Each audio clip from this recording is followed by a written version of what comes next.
there and welcome back to Japan, where as serious as this channel is, we're going to be reviewing a song called S'il vous plaît, the French, basically written in katakana though, by P. Maru-sama. Now, I didn't know who P. Maru-sama was, and I will not necessarily expect you guys to, although I know a lot of people who follow this channel are big into anime. I'm not so much, and this seems to be an anime thing.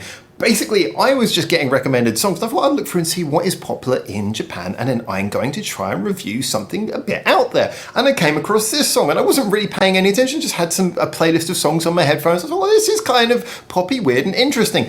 Then I saw the video was this really over-the-top, like, anime intro, which was kind of indicated as well by some of the stuff in the music I'll get to in a minute. So I thought, I'm going to research this artist. Who is this P. Maru-sama?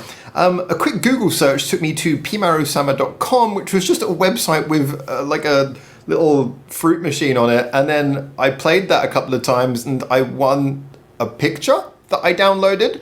I don't know what's going on. Apparently P. Maru-sama is some kind of YouTuber. I don't know. I am a serious music reviewer. I'm going to talk about this song real briefly. Of YouTube pop Japan sensation craziness does actually have a lot of qualities worth talking about musically, believe it or not. Now, at its core, it is a chorus that is very much your sort of normal J-pop thing. It's catchy, nice little melody, simple chord pattern, presented with enough energy and joy to basically come across as catchy, innocent, and, you know, full of life. So that's all great. On that sense, it works, as do several other songs, but yeah, that's great. What gives this extra personality, though, is it just has some slightly bizarre bits in it. Now, first of all, the thing which gave me the anime vibe straight off is at the beginning of each verse, there's a bit where seemingly someone, I don't know if it's her or someone else, is kind of, I wouldn't say it's rapping, they're kind of just shouting something to a rhythm that is kind of being said to her. I'm not sure quite what it is, but I think they're referring to her sensei, talking to her like she's a teacher. And so there's this weird shouted spoken bit at the beginning, which kind of sets you off immediately with a feeling that personality is a big factor in this, that there is a lot of characterization going on here. Again, if there's an anime involved, I'd probably understand this better, but I really don't know. And then the other thing that got me is that there's a central riff that just immediately reminded me of two things that are so out of there that you wouldn't expect them. First of all is I got very strong vibes of Globe Alone by Blur, which is Blur, already very sort of interesting 90s pop English band, but one who did some very sort of experimental things. But this was a particular point when they themselves, with Globe Alone, were borrowing a lot from a band who they were touring with, which is a band called Cardiacs. And Cardiacs are a very out there band who I personally adore, saw them live many times before. Guess what? The lead singer got a cardiac arrest, which kind of stopped them. Rest in peace. But no, it was actually very interesting to hear this thing that had come from Cardiacs, had gone into the song Globe Alone by Blur, and although maybe not directly, was very closely represented as the main riff of this song, down to the choice of instrument, the very riff itself. It was so bizarre hearing this happy-go-lucky pop song reminding me of Cardiacs.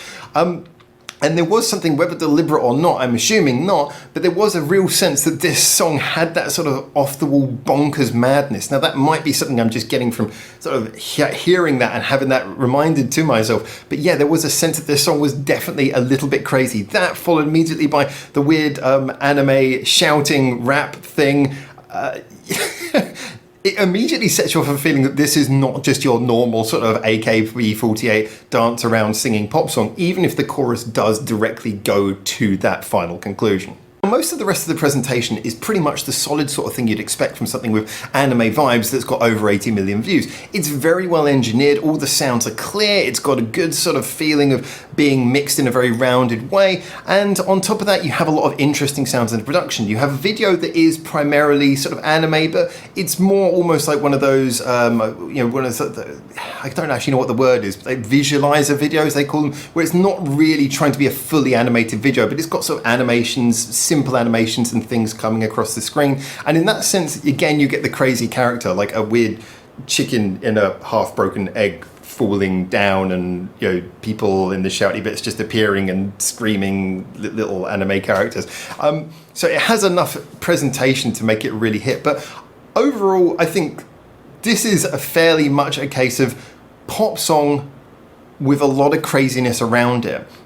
And it's the fact that it gels. It's the fact that actually I found myself able to go back and give this repeat listens. I found there was enough, I wouldn't say it's like the most maturely written song, but there was enough craziness in there to make you feel like it justified you listening to a pop song that wasn't just fluff. There is a lot of fluff to it, but it's fluff which is kind of knowingly irreverent. There's fluff to it which is kind of just like, yes, we know this is all insane. Here, have a poppy little chorus to go with it. So in conclusion, I'm not going to give you a huge breakdown of the technicals of this because I think it's one that you just go and check it out for yourself and see. I think you'll understand immediately why it's so catchy just by the pure infectiousness of the chorus and the pure infectiousness of the atmosphere. Sometimes just having a feeling to a song, an atmosphere of a song, even if it's generated from being a little bizarre, that can be a very strong thing. So I'd say go and enjoy this. It came about a year ago. It's a very short song. It would give you a bit of a giggle. I'm very interested to know if anyone can tell me anything more about what the hell this P Maru thing is. Is it just like I did a bit of research. It doesn't seem to be a VTuber, but I couldn't see an anime or anything connected. I'm really not sure what's going on here. So if someone can tell me, that would be very interesting. Yeah, I thought that was a bit of a slice of something very different for you guys to have a listen to. Do definitely go check out, see if you can get that vibe from the riff that I got as well. Go check out Glow Blown by Blur as well. Maybe check out a bit of Cardiac's songs, definitely things like maybe the bridge from Fiery Gunhand. You're going to get some really crazy vibes that perhaps remind you of this as well. Just see what weird things you extract from this song and then get caught in by that catchy chorus. Anyway, those are my thoughts, those are my opinions. Looking forward to seeing what you guys say at the chorus. I always try to give you something a bit different now, don't I? Until I hopefully see you in Japan very soon for the next one of these. For now, ciao, ciao.